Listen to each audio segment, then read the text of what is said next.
You're gonna have passed out kids all over the floor. Like it's gonna... Yeah.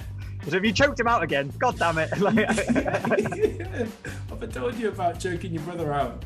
And he's a world leader, and he's getting his information from Bitcoin Twitter.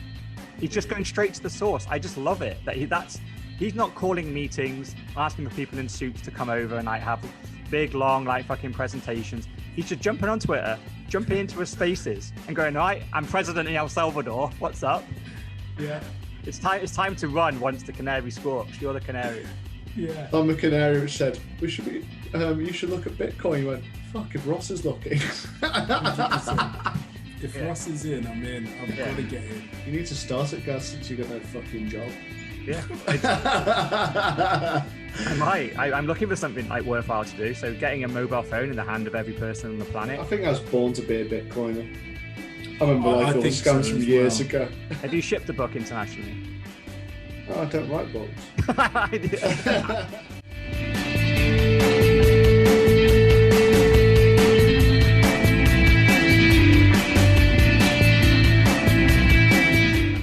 Doing? Yeah, we're kind of ranting about the lockdown because I didn't like the choice of topics. It just annoys me, and then we end up talking about it anyway to start off a pod. Best way. How's the martial arts? Which martial arts are you doing? So we do kickboxing Monday to Wednesday, then Brazilian Jiu-Jitsu Thursday and Saturday morning. Oh, fair play. How old is he doing all that? 7 now, just turned 7. Yeah. Oh wow! How come you've chosen to do all that with him? Well, he's it's just like dad, isn't he? So he's full of energy and he needs something to do. So keeps him out of trouble. If he's rather than him sitting at home on his iPad or doing nothing, keep him active. Yeah. But it means playing taxi. That's awesome. I must admit, I'm subscribed to quite a lot of like just random fighting channels on YouTube, and sometimes I get randomly recommended like school fights and stuff. And I'm noticing a lot of high-level jiu-jitsu is now in schools. So like fights aren't ending by strikes anymore. People are like getting them in guillotines, weird naked chokes, arm bars. It's like these kids are getting trained in jiu-jitsu. Like Brazilian jiu-jitsu really is like a craze, and like kids that are trained in it, they're finishing fights. Like they're submitting like each other at like 11. Like this is like fucking hell. This is serious shit. Yeah. Some of these kids, what I'm seeing them do and the way they pick it up, amazing. Yeah, really. I might have to watch my manners around some of them. It's good though, because it's much better than striking, because it's much better, isn't it? If you just like choke someone out, it looks really bad. But provided you're trained and you just do it to submit them and then let them go, it stops the violence, and it's actually like there's no brain damage being done. It just cuts the blood off for like a couple of seconds, and they're fine. Like straight away, they're fine. Yeah. It's like much better than being punched in the head lots of times until they lose consciousness, which is the worst way for a fight to end. It's the concentration as well. When they're on the mats, they are concentrating, of course, not only how to defend, but as well, okay, I'm on my back, but how can I attack from here? And I'm watching them, and the way that they pick it up, it's just brilliant. And when they tap, they know it's not just a tickle. It's right, tap, get me out and stop. So, yeah. Yeah, it's really good to get into that really early. Yeah. I think after a while, because he is still young, it clicks. It's like remembering, he's just about learned which is his left and his right hand. So then once that all clicks and comes into gear, I think it'll be good. And the youngest one, just taking him, letting him watch, and then getting him into it a little bit. From about 4, he can start, but he's already got the violence within him because he tries to beat up the older one. So it's great. You're gonna have passed out kids all over the floor. Like it's gonna... So if you choked him out again, god damn it. Have I told you about choking your brother out? Yeah. You'll wake up and there'll be this like kid crawling up your back. You're like, ah! I've missed Well, that. I'm going and paying more attention than they are, just so I know how to get out of the holds. Yeah. Is there not a daddy group as well? There is actually as well, yeah, but I got too much on. I'm hardly finding time to ride. I was supposed to wake up this morning and get out on the bike, and it didn't happen. I got up early, but not early enough. It was 7, but I needed to get up for like 5:30, get my kit on. I went out for a little bit, but not long enough. I think I was out for about 50 minutes. Yeah. And then tomorrow after work, the aim is a 40 miler. Since Oh, nice. Just get some miles in, get ready. So Who you I've been going out with? just on my Todd. Yeah.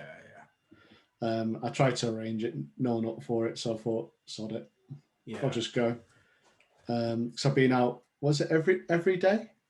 Saturday, Sunday, Monday, Tuesday, and I'll go out tomorrow night, then I'll be Thursday, Friday morning as well. So I'm just going to keep it going until next Friday. You're not feeling it? What do you mean? In the legs? Is it not hurting, or you're all right? I'm only doing, on those regular ones, I'm doing 10 to 15, and then twice a week I'll do 30, 40. Oh, okay, yeah. So it's not going to kill me. Yeah. What's it? Is it all building up to a big challenge, is it? Yeah, up to 100 mile. So me and Mr. Walker doing 100 miles. I might be walking part of it. Oh, you'll be fine. Is that up some mountains or anything? Or Yeah, that'll be round North Wales. So it'll be pretty brutal. It will be a brutal ride. So it's one of those ones like, I think there's no shame in finishing it slow. Yeah.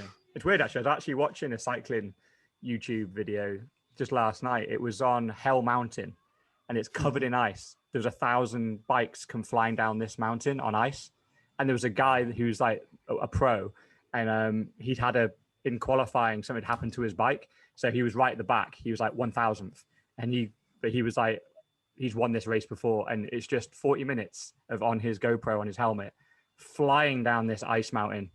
And it's just insane, because he ends up getting right to the front, and like, I think he ends up winning it. I didn't watch it right to the end, but it's completely insane. These guys are absolutely nuts. The speeds they were coming down, 1,000 bikes on ice, just didn't get it. You know what? Another thing as well, I guess it's the doping in the sport as well. I think it's quite well known. I was just chatting to one of the parents in the martial arts group, and she said her dad was a professional cyclist and he was good, but he didn't want to do that. But it was just a common thing. Oh yeah, it's all about stamina, isn't it? That's the problem. I think the longer it is, like, just keeping like the strength up in your legs. Unfortunately, the steroids and stuff just give you that extra 10-20%, don't they? And that's the difference between winning or coming 20th. Did you watch Icarus? Yeah. On Netflix. Yeah. I watched it. I thought it was going to be about someone taking all the peds in order to get to that level, but then it turned into a proper conspiracy around Russia, and I was like, gutted. I wanted to see someone go 0 to 100 on peds and show how it built them up for just, say, cycling. Yeah. Well, weirdly, he still did that slightly, but he almost disproved it, didn't he? Because he did really well. He did one clean. I think came like 14th or something. Yeah. And then he did do like the proper, like the guy he got in, which was the Russian conspiracy. He broke his crank or something, so it was an equipment failure. Oh right. But I think he was performing up until then. I think he was performing about the same. So if anything, his documentary would have been a bit of a bust, but it went from bust to like boom. Like, he uncovered the guy that he got to come in to dope for him. Also told him, oh yeah, by the way, I doped the entire Russian Olympic team. He's like, what the fuck? This is crazy. And they freaking broke that story. It's just, it's insane. It's interesting, actually. I thought about this because in bodybuilding, you have the natural group, and then you've got obviously those that are using enhancing steroids, right? But imagine if we just simply allowed it in sport. Because I know we talked about obviously having transgender athletes competing, but just imagine seeing someone run 9 seconds for the 100 meters and so on. If we said, okay, so you have your clean athletes and whatever you want, take it. Let's see what the human body can do. Well, in terms of the 100 meters, you're talking a very few actual record setters have not been done for doping at some point. Mm. So you got was it Ben Johnson in the 80s who really pushed it? Classic. I think even Linford Christie got done at some point for some kind of usage. Right. Usain Bolt hasn't been, but he just looks like a bit of a freak. So I'm hoping Yeah. it is just like, you know, he is kind of like born that way, but he's become a bit of a genetic freak, and that's why he's so good. I'm hoping that he hasn't been involved in doping, because it's quite a cool thing if it is. Well, he's retired now, so let's hope that nothing more comes about it. But there was the athlete in Jamaica the Jamaican team that was done for doping, and he had a medal taken away, as in Usain Bolt, from the I think it was a 2012 Olympics. Was he the beast? No, not Johan Blake. It Yeah. was another one within the team. And then you've got was it Chambers, the UK sprinter? Dwayne Chambers. He was done for doping as well, and he's just like, it's rife. You know, what am I meant to do? And it's just like, fair enough. Yeah. Well, that's the thing. Like, a lot of them get caught because it tends to be like 10 years later, because the technology doesn't catch up. Like the latest drugs, like the dopers are ahead of the testers, but then eventually they catch up, and then they retest using the new technology, old samples, and that's when they all get found out. So it's quite often it's not until they're in retirement that they get done, because like the latest drug right now, they know, oh, if you take this, it doesn't come on with the test, because we've got the test and it doesn't show up. So you take this, but then someone eventually leaks it and goes, look, everyone's taking this, and they add that to the test, and boom, a load of old samples get tested and gold medals get taken off left, right, and centre. Well, we only saw how much football got it was when I think it's when they started testing for nandrolene, and a bunch of Dutch footballers, I think it was like Jaap Stam, De Boer, Davids, Pep Guardiola, they all got caught taking nandrolene. So that was kind of like, I don't know if it's a new thing, it's what I suspect. But there's a lot of footballers at the same time kind of associated around Netherlands and also a Barcelona team. So there's a big suspicion around that. Yeah, but I'm with you, Darnell. I always thought, like back in the day, I was like, just let them dope. Like, why not? Because like everyone's taking all these vitamins, proteins. Like, where's the line? Like, you're putting like a good diet and good training, and all this is like where does doping start and just a good diet stops? Like, they're taking shit tons of pills anyway, but then, oh no, that pill's not allowed, this one is. It's like, well, why? It's like there's shit tons of drugs that can enhance performance. Just eating a steak will enhance my performance tomorrow. And but I can't take this chemical because that helps me too much. It's like just let them take it, and then almost have like a dirty version of the sport. But I would watch the hell out of that, because everyone's going to be fucking crazy. Yeah. And it's honest. It's like, look, this is probably actually the most honest sport, because we think we watch clean sports now, but like the top two guys are doping. They haven't got caught yet. So how about we just have a nice honest sport where the rules are just, you got to follow the rules of the game, whatever it is, but whatever you put in your body beforehand, fucking knock yourself out. Who cares? Yeah, I'm all for that. Let's see what we can do, because it would then be level. Do you think football would be much impact, considering it's a tactical and I suppose skill game? I think it's the sports that matter by like 0.1 of a second. Like when it's like that, that's when I think the drugs help, which is cycling and like short sprints and stuff, and or weightlifting. Like it's very. There's a lot of rumors about rugby, because apparently there isn't routine testing. But I don't know how true that is, because it's not a sport which I actively follow. No, because they've also got that. Because I remember the athlete Christina Horrigu, who's like pretty much the female like best British athlete, because of what she's done and the number of times that she's been to the Olympics. But she got caught because she missed taking a drugs test. So they do the random blood and urine samples, and she didn't let them know where she was. So you get 3 strikes effectively, and on a 3rd strike, she was out. So she hadn't necessarily done anything wrong, but she still got banned. Yeah, it looks bad, doesn't it? It's because the thing is, Rio Ferdinand was that. Yeah, well, Rio Ferdinand, they turned up at the ground, didn't they? Told him, you need to be tested. He went out the back and drove home. Like, he and it wasn't the first time as well. Yeah, like if they're actually in your location, they tell you we're going to test you, then you go off into get changed and piss off and avoid it.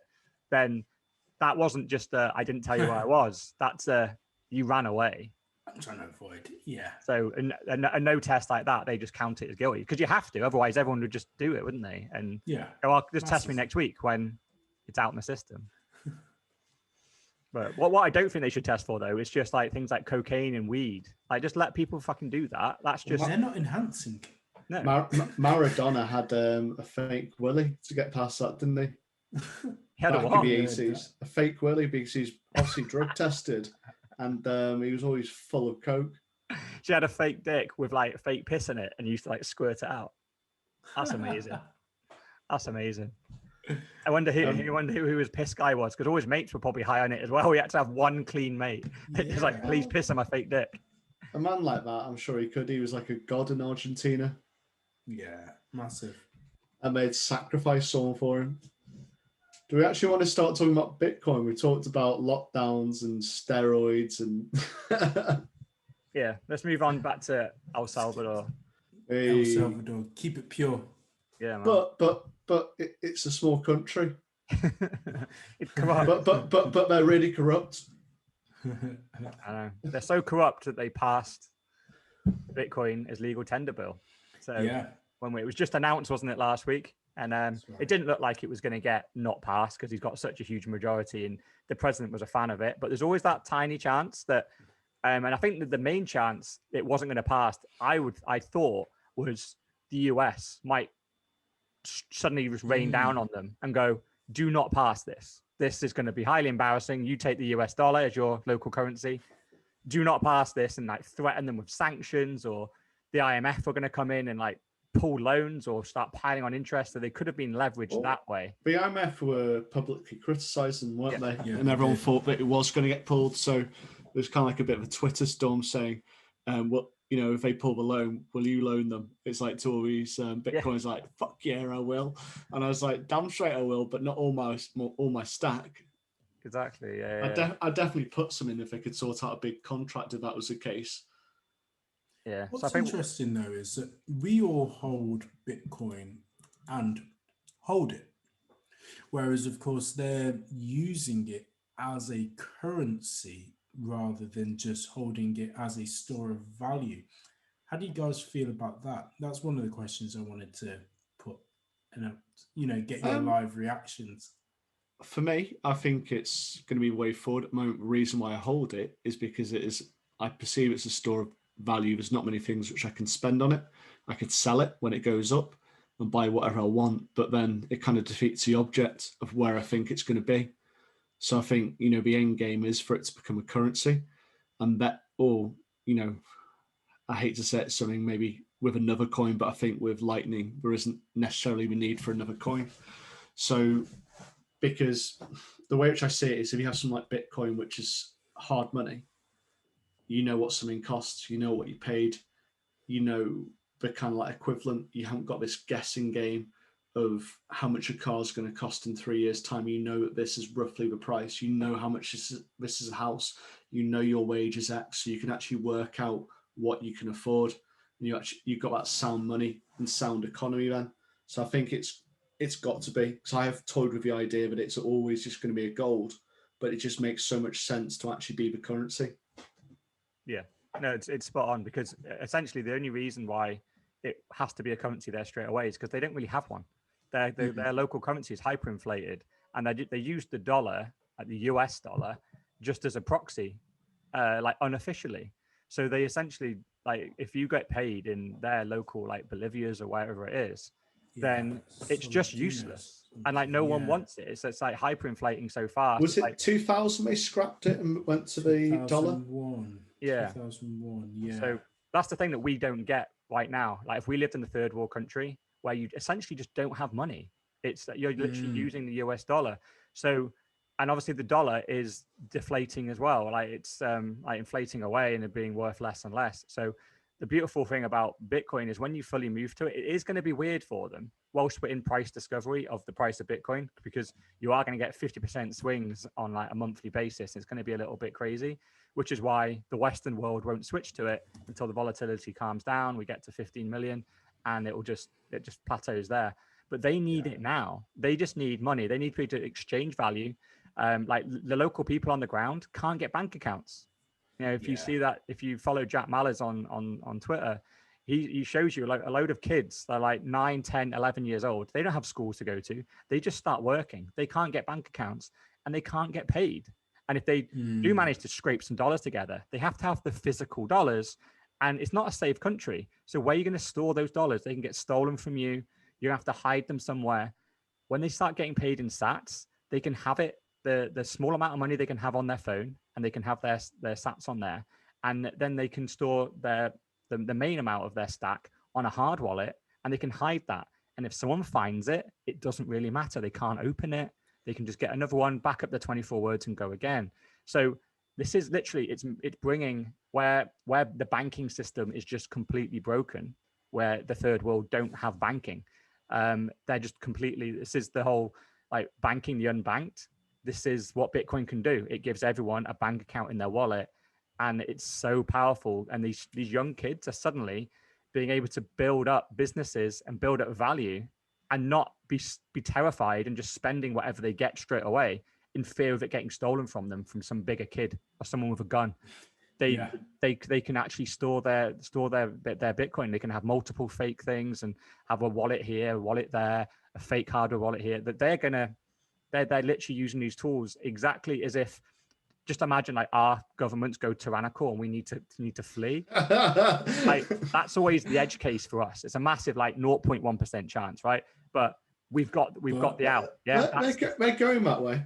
Exactly. I was going to say they're going that way. They are doing some of the things that countries once upon a time that were absolutely fine, that are now war-torn countries. I think it was in the book Hard Money, Bitcoin Hard Money You Can't Fuck With, where she talks about the guy that was in Yugoslavia, and it was absolutely fine 10, 15 years ago. And now I think it even hosted like the Winter Olympics or something strange like that. Like it was profitable. Yeah, it's all these countries, they're always fine until they're not. Yeah. And it happens very fucking quickly. So, I mean, historically, I probably, could do some like Mark, who's interested in his history here. But what, oh yeah, good point. Somewhere like Yugoslavia, did they try the divide approach, to divide the populations to try and control them? So that's what we seem to be going through at the moment in the West. They did indeed. And it's funny you mentioned that. Yes, they did do that. And they talked about it was a divide around religion. Because we're trying on race, we're trying on gender, we're trying on woke principles, we're trying on bloody anything which we can, and everyone's being baited by it. It's like the ants, who's shaking the jar, and no one seems to be paying attention to actually who's shaking the jar, and they're just looking at who's in the jar. Yeah, it's the same tried and tested, isn't it? It's religion, race, creed, color, like it's everything. Like you just turn the people against each other, make them fight each other, and make anything to distract them from the corruption that's happening right at the top. Yeah, and it's so easy because the people at the top are the ones controlling everything, control the media, and so they just start off race riots, religious riots, gender riots, whatever needs to happen. Just throw the spark out there, and then the people will do the rest. Because the people are always angry. Like, the thing is, the people are angry, and are angry for genuinely good reasons quite often, because they are being discriminated against. There are like a lack of opportunity in the countries. Like, all this stuff is genuine, but then they flip the blame from the guys at the top to someone that looks a little bit different from you across the street, and you point all your anger at him, and he points your anger back at you, and before you know it, your currency's been debased, and you've got nothing. You're like, whoops.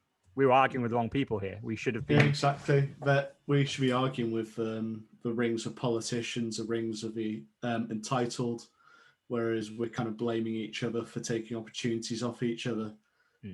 Yeah. When everyone's just trying to survive, it's like that's a human thing. Like, we're just trying to earn a living and make a better life for ourselves and our families. There's nothing. And one of the favourite is immigrants. We love a bit of immigrant baiting in the UK. Daily Mail standard. Oh yeah, 100%. It's almost like so. It's been done so many times. It's almost hilarious.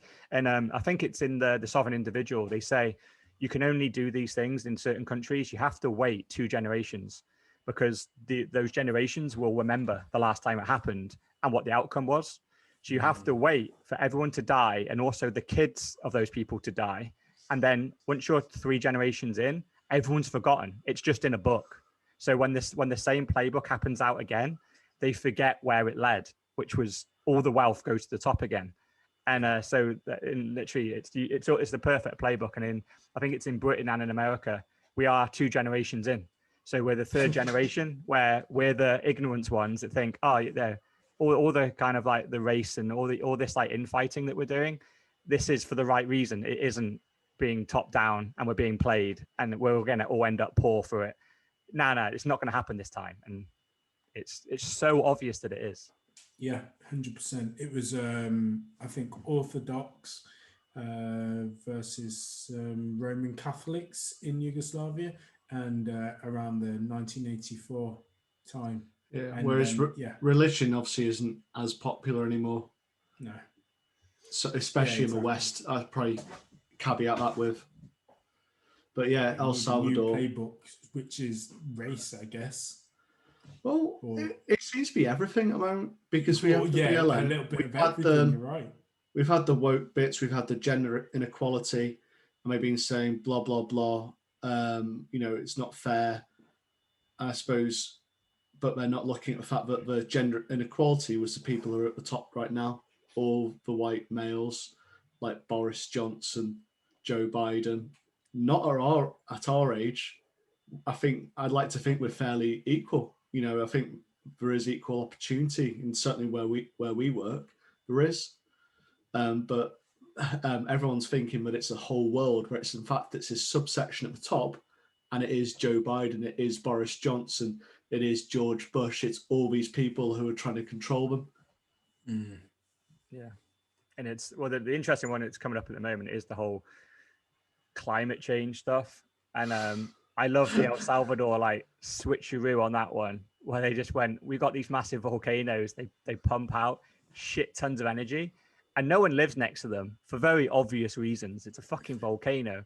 But what you can do is move like almost like mobile Bitcoin mining trucks quite close, harness the heat that is coming out of these things, convert it to electricity, and mine Bitcoin with it. And they haven't got to be close with the computers to do it, but just with the equipment, so they can build that. They can put the infrastructure in place, and it can be immense. Like I saw it, and I kind of went. I'd read it, and I kind of went. I don't know how to take this comment. I mean, you put it as a topic, and I was like, okay. I went. I'm not overly familiar with renewable energy, but it sounds good. Like I'm all for that because El Salvador would just be the shining example. Get all the miners over to there. Get lots of infrastructure and let's build it up, and then all the other countries will get jealous and want to come in. Yeah, but also there'll be benefit off that natural resource as well. So other countries can't necessarily replicate that, and we also know that there's the Bitcoin being pumped and mined at 900 a day approximately. So the longer that I say, the westernized countries of the US and the UK delay and they try to move to central banking, digital currencies, or, everything else other than Bitcoin, is the further and further that they'll be behind. Yeah. We'll just let them. There's no cheating. If we go back to our original topic, there is no cheating in Bitcoin. But I am wondering whether any are doing it behind the scenes. I'm looking at Pakistan, I'm looking at India, I'm looking at China, whereas UK is too stupid to realise what's going on. Yeah, massively. I am wondering whether India, Pakistan are just going, oh no, we don't want Bitcoin, sitting there with troves of miners. The whole of South America is all over Bitcoin now. Like there's all the politicians. But are you surprised with Argentina? like their currency is fading. So's Venezuela. Yeah. You know, we've seen Argentina where they've had massive inflation, they've had lifetime taxes, everyone's frustrated. And instead of actually approaching it, there's not been big death rate over there, by the way, on COVID. We've locked everyone down for the last 15, 16 months just so they can't do anything because it's going to shit anyway. They're defaulting on their debts. So it'd be great if a big country like Argentina could get in. Yeah, because it's totally crazy. Like Bitcoin Twitter is literally becoming like the proper hub of the financial world. Because have you seen Twitter Spaces, where it's Twitter but you can talk? So a Bitcoiner called Nick Carter, you can just start a space. You can just do it. It's a basically just you set up a group and then any of like your followers can just jump in. You start chatting, and you can have 10 speakers, and then everyone else is in the audience, and then the host can put people up and down. But basically, the president of El Salvador came into one of these Bitcoin spaces. So the second, obviously, everyone saw him, we're like, holy shit, throw him up to speaker. And people start asking him questions. He starts asking questions about Bitcoin, starts saying what they're going to do with it. Like, what's this volcano stuff? And he's like, just talking about it. He's like, yeah, we're exploring it. It looks like it's good. Da, da, da. And it's crazy. Like, we are literally, like, some of the smartest Bitcoiners were there educating him live. And he's a world leader. And he's getting his information from Bitcoin Twitter. He's just going straight to the source. I just love it that he's not calling meetings, asking for people in suits to come over and like have big, long, like fucking presentations. He's just jumping on Twitter, jumping into his spaces and going, all right, I'm president in El Salvador. What's up? Like, I've got some questions on Bitcoin. Do you guys know the answer? And he's just getting it from freaking plebs on Bitcoin Twitter. But this is how I think it should be in the Bitcoin space, encouraging people. But it seems like there is a little bit of the Bitcoiners can be a bit venomous, but it does seem to be mainly. It does, yeah, exactly. It does seem to be mainly around shit coins. Like if you mention a shit coin, you get slapped right down. Yeah, we're toxic to people that are either spreading nonsense FUD or shit coins. Someone like him comes in and starts asking questions about Bitcoin. Bitcoin is the nicest people you ever meet. Like, we'll happily talk Bitcoin until you're fucking bored and tell us to stop. So, because you know, it's one of my favorite topics, discussing Bitcoin. So I want to learn at the moment. I know definitely Darnell at the moment, and you've got someone in work who's quizzing you as well. Yeah, I did a 20-minute Q&A actually, and we recorded it. I'll share it with you guys, and yeah, just asking your general questions, and yeah, it was good. But this is it. You know, this is how we educate people. This is how it becomes more known. But I almost think it's getting to a point where if you don't want to know at the moment, you can kind of avoid it. There's lots of resources out there, and countries are starting to get into it. I'm actually angry that I don't have more time to dedicate to give up your job. You'll be fine. Yeah, well, exactly. I mean, I messaged you, didn't I, Gaz, about hope.com. There's so much on there. And then I'm like, obviously, that's just one source. And all the books that he's referencing, as well as every podcast that he's done. And it's just so much. I need time. I've got a job. I literally went away for the weekend. I was 2 days out. I came back and I didn't know what Bitcoin Twitter were talking about. I was so out the loop. So in 48 hours, the whole world had moved on. Like, I missed this whole spaces thing with the president coming in, and it's just insane. And like, you're just trying to catch up, listen back, and I can do that because I got the time. But it's just 2 days out. Like, it's a full-time job to keep up with the latest developments of Bitcoin because it moves so fast, literally. Because literally, if I'd have been on holiday for 2 weeks, and just imagine how much has happened in 2 weeks. It's fucking insane. So like, and people just dipping in and out of Bitcoin like every 6 months, and read one article and think, oh, what's this? And chances are the article they're reading is nonsense. So the little bit of information they're picking up every 6 months is wrong.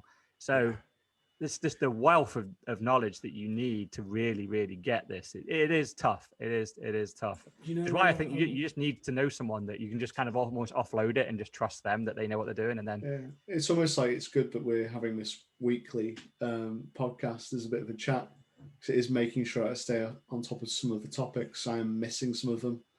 Oh, massively. Because, my typical day is get up, exercise, sort the kids out, work, finish work, get the kids, feed them, put them to bed, work for a little bit, and then kind of like relax a bit with the wife. And that's actually it, rinse and repeat. So it's like, you know, there's a minimal amount of time where I can actually look into anything.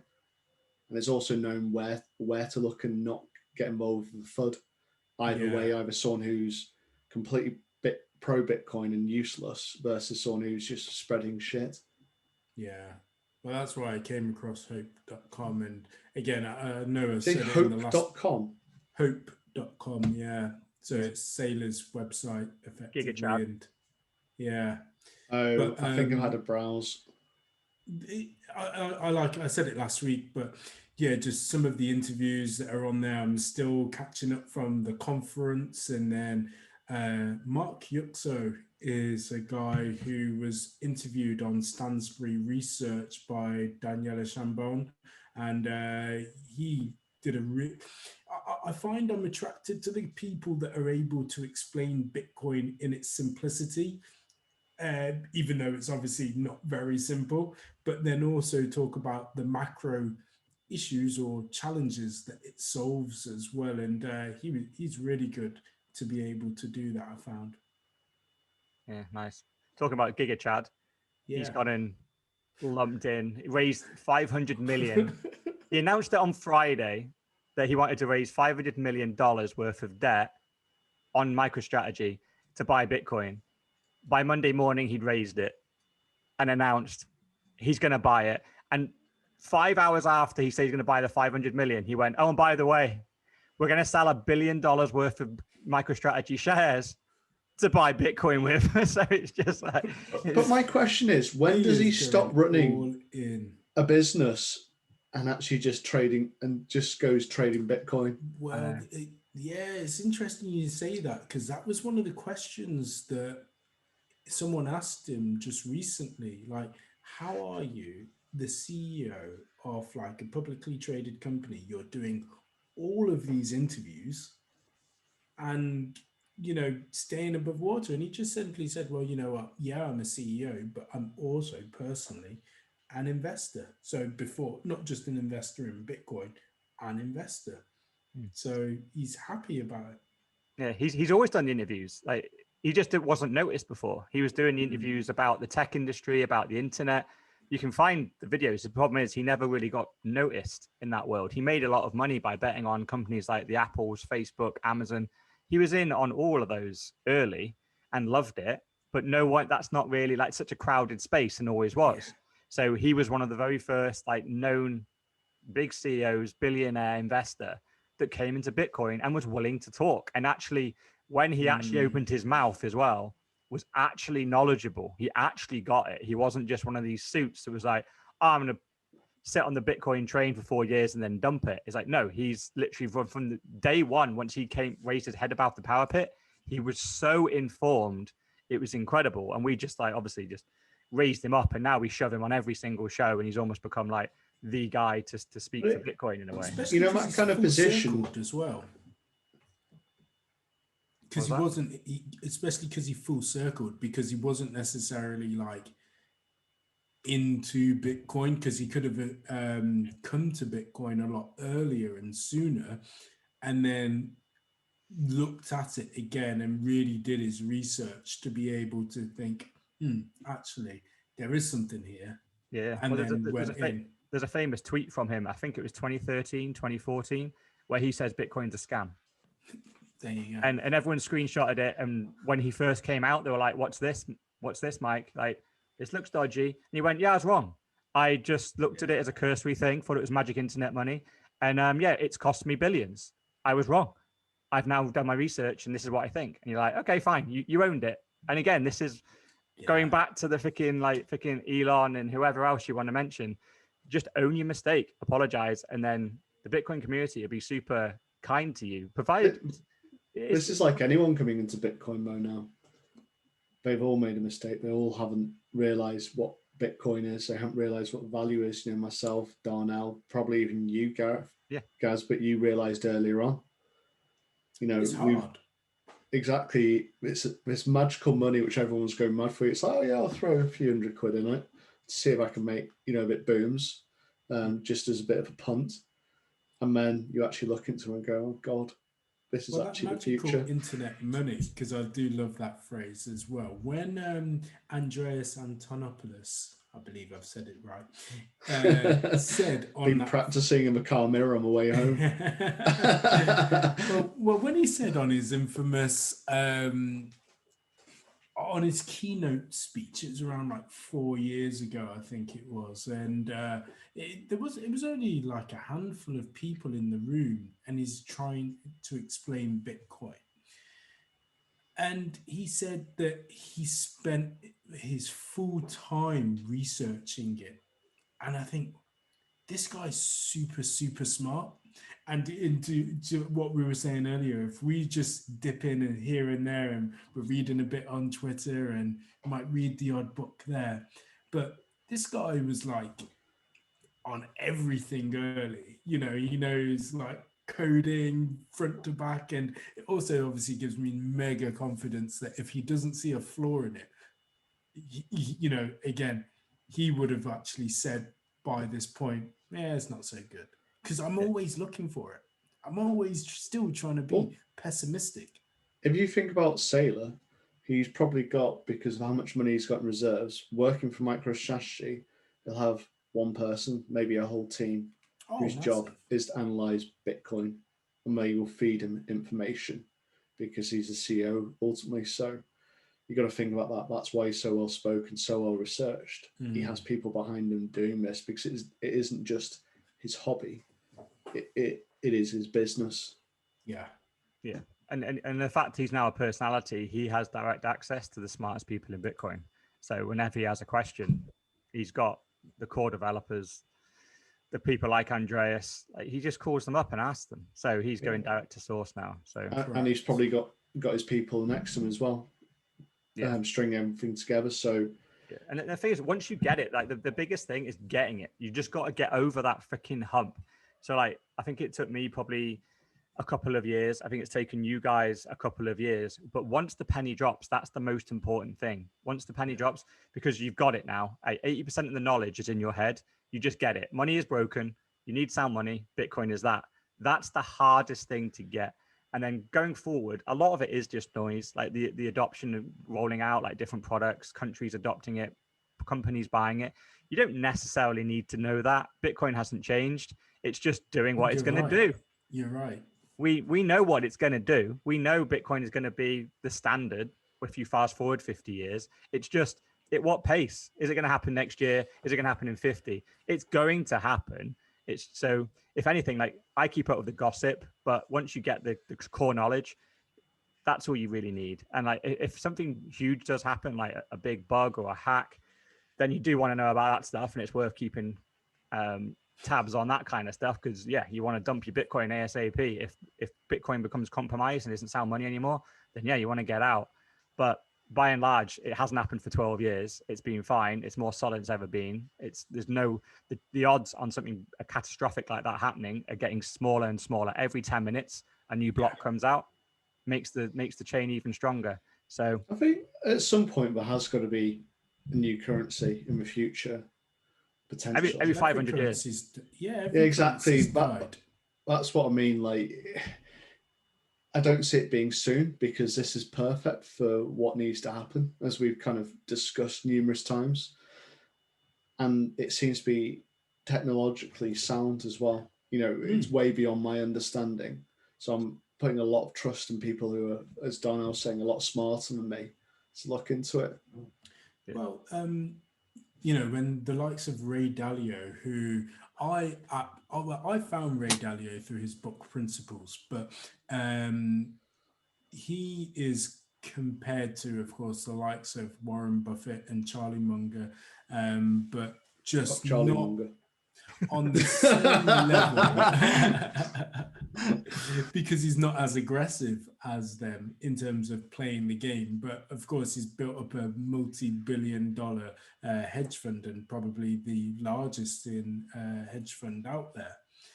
But when he's now saying that bonds are shit, you need to buy Bitcoin, or, you know, drop bonds, it makes you think, okay, this guy has done a little bit more research, because he was anti-Bitcoin, and he's starting to fall down the rabbit hole.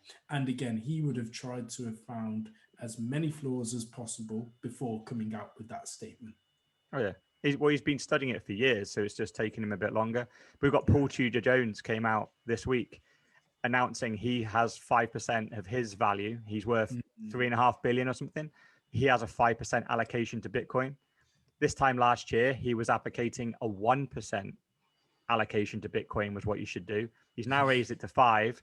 So already Bitcoin Twitter are like, guess what he's saying next year? Yeah. There is a matter of time he ends up where Saylor is. And it's like, you're not hedging. Like, why are you putting 95% into an inflatable asset that is just going to nothing? Why wouldn't you have 95% of your wealth in sound money and have the other 5% doing something else? So it's just slowly but surely, like these big guys that have been naysayers or largely just taking a punt on like short-term gains are becoming properly orange pilled and are putting decent percentages of their wealth into Bitcoin now. And they're announcing it after they've done it as well. Like, of course, like you would. Because the second he said it, that was the pump. That was like the 10% or 12% pump we had the other day. That was Paul Tudor Jones going, I got 5% of my wealth in Bitcoin now. That just shook the market. They're like, holy shit, one of the best investors of our generation is buying Bitcoin. Why aren't we buying it? And so a lot of people bought it. I was just having a quick look at the price because it keeps on flicking up on Coinbase as a notification. That's my phrase. I need to sort out my notifications from Coinbase. It keeps on telling me. My merch will be I never look. That's my phrase. I can't believe it. You're the only Bitcoiner I know that doesn't check the price every 10 minutes. Yeah, never. Do you know what? See? This week has been the week which I've checked our company's share price the most in ages. Because we're around results time. Yeah. If Coinbase wasn't telling me, I wouldn't really know. Whereas Coinbase notifications off. It just seems to have gone crazy. Yeah, you got to switch them off. Yeah. Yeah, switch them off. I don't need to know. I know when you tell me. That's when I know. It says So if you said the price was 50, I'd be like, oh, great, thanks for letting me know. But right now, it could be between 20 and 50. So you can you can open up like a paid group, which is just hodl, like yoga or something, just peace of mind for Bitcoiners. Because I don't know how you do it, Darnell. I just don't know how you do it. Yeah, genuinely never look. Because he's got allocations and various other things. Could be actually, but I think because you're so heavily into it, Gaz, but a lot of your kind of wealth rides in Bitcoin. Whereas, do you know what I think it was? It was the cold winter. That cold winter scarred me so badly because I never went into the app to then look at how much I'd lost at the time, because that was true losses, not material gains. Yeah. And ever since then, I was just like, oh, I don't need to look. And then obviously, once we came out of that and we were starting to make gains, I was looking every second and thinking, oh, amazing. And then I was just like, yeah, I'm cool. I'm going back to the way it was. So I'm still in my mind in the winter, even though it's not. Well, the notifications are off now. So it may just be weekly for me when I actually look when we're on the podcast. Yeah, I think I want to see what Ross is like after a good bear market, and he's lost 87% of his wealth. That's gonna be fun. Phone calls. Are you guys still holding? Yeah. It's down 50%. No, it's down 50%. So far. Well, Darnell was saying that his the amount which he worries is dependent upon me. Yeah. Oh yeah. You are you're the canary in the mine. Like if you die, we're all dead already. Like it's too late. Yeah. It's time to run once the canary squawks. You're the canary. Yeah. I'm the canary which said we should be you should look at Bitcoin. You went, fuck, if Ross is looking. 100%. If Ross is in, I'm in. I've got to get in. If you start to buy, it must mean it's such a good buying opportunity. It's just actually good to pass up. The measuring stick for all people should be you, Ross, because you are Mr. Cautious. Dusted off the wallet. Yeah. You like our Charlie Munger. 100%. Like I said, I think I was sitting there. I don't think I Old and said anything senile. for a couple of weeks when I started piling money into Bitcoin. So like I said, it was 6 o'clock in the morning on a whatever Wednesday morning at -3 in the garage, buying Bitcoin in between sets. Eating a steak in one hand, stacking with the other. Yeah, exactly. And then I don't think I really started talking about it until a few weeks in. So I was just like going, God, what the fuck am I doing? Did it dip? Why am I? Did it dip? I think only marginally, but I think every week which I bought some more, it got up. It kept on going up, and I was like, oh shit, I'm buying at an all-time high. I'm buying at an all-time high every week because I didn't just buy a block. I bought little bit, little bit, little bit, little bit, little bit, and it went on for weeks and weeks. Like I think I sent Gaz the graph, and it just goes. You were the whale. You were the pump. You were 30 the to 65k. It was Ross. Yeah. Well, I think I was lucky because I was buying when Chad Saylor was buying, and I didn't realise because he wasn't on my radar at the time. I think I'd started following him, but he wasn't who I was like following for my Bitcoin advice. Yeah. He was literally buying $1.5 billion as you were stacking, and he was like front running you. Yeah, as I was putting in minute amounts next to his whale, and he's just like, "Oh, Ross is putting in. I better put in." Yeah. But Gigachads is the guy. But talking about large amounts of money, Ledger raised 380 million this week as well at 1.5 billion valuation. So they're largely known as the most probably like widespread hardware wallet there is. Unfortunately, it does cater to a lot of shit coins, which is a big shame. But I think as a newbie wallet, it probably is the most user friendly. It does work very well. Mobile app, desktop apps with every platform. It is secure, never been hacked. They did lose all their customer data, including mine. So I get phone calls every fucking day from scams and emails from scams. They get more creative every day. I like reading them sometimes. They're just like, they're quite creative. I got an email and I thought this looks official, and I want to see the what was it? The from. So I want to see the whole email because I was like, what the fuck's this? It looks quite official. I can't remember what I pressed. I may have pressed like a graphic. It started taking me to a website. It's like shit, close that. And I wiped my whole phone, moved up, and luckily I had no Bitcoin on my Coinbase account at the time, but I wiped my phone literally straight away, didn't open any apps, wiped everything and started again. I was just like, I'm not taking a risk on that. I know, it's a shame. Yeah. But it's good news for the space because Ledger already have a great product. I think we had Square last week saying they're going to create a hardware wallet. They're obviously worth billions themselves, which is great. So if they create a wallet with competition to Ledger, and Ledger have done a hell of a lot of good work and created a great product. And I don't think they've raised that much money up until now. Like we're talking like tens of millions, like raising pretty much like $500 million there. That's some serious cash to really go, you know what? They're saying we want to be the Apple of hardware wallets. Square are saying, no, we want to be the Apple hardware wallets. So I'm all for it. Like, let's get some really big money, big competition. Because the thing is, like, bought out? Yeah, they probably will. Yeah, I think they will. At the moment, that's where I think they will go. Yeah, if they're worth $1.5 billion at the moment, like for an Apple or something, that's like pocket change. Do you think that someone like Square could buy them?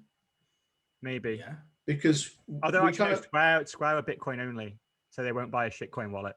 But they could convert it. They could just go, fuck it, we're not supporting Dogecoin and whatever else. Yeah, but they'd lose. They'd have to, because the thing, Ledger have been around for 10 years and all their customers use shitcoins. So, I mean, that's why Square, I think in reality, they probably did look around to acquire something. And there are some good Bitcoin wallets, but I think they just wanted to start from scratch. So. Because it's interesting, isn't it? Because they've already got, and correct me if I'm wrong, I think they've got the Nano, the X, and then the S. In terms, so they've only got 3 products. On there. But to your point, do they do any steel? No. Do they do any steel? No, they partner. I think weirdly, I think the crypto one that you had, Crypto Steel or something. It's called Crypto Tag. Yeah, Crypto Tag Steel. Yeah, I think they partner with them, so you can buy them as a pack, but they don't make their own. Yeah. It is interesting because we've said since we all started getting into this how bloody hard it is to set it up, store it, check it. So this is where can they take it next? Because you don't want you don't want your wallet on your phone because it's connected to the internet. Your phone's hackable. God knows what could happen. And it's what is this next phase going to be? And that's what I'm really excited about, because I kind of think when we start making it easier, then this can draw more people in. And also you've got to think about the El Salvador case. Is there a way which they can produce a hardware wallet which is more affordable and basically works with connectivity and transactions easily, so you're not dependent upon a phone? Yeah. So that's what I think one option is going to be. So you've got to think about, say, if we look at parts of Africa, Asia and South America where they're so poor, they may not even have a mobile phone.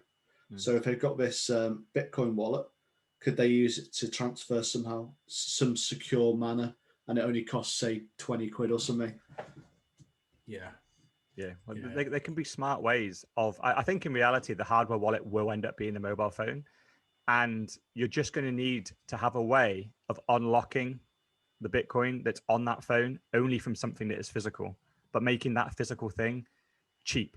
So it isn't like £100 hardware wallet. Because in reality, if you're going to go out to the third world, then they nearly all have mobile phones. That is their bank account. That is everything. That is their life on that thing.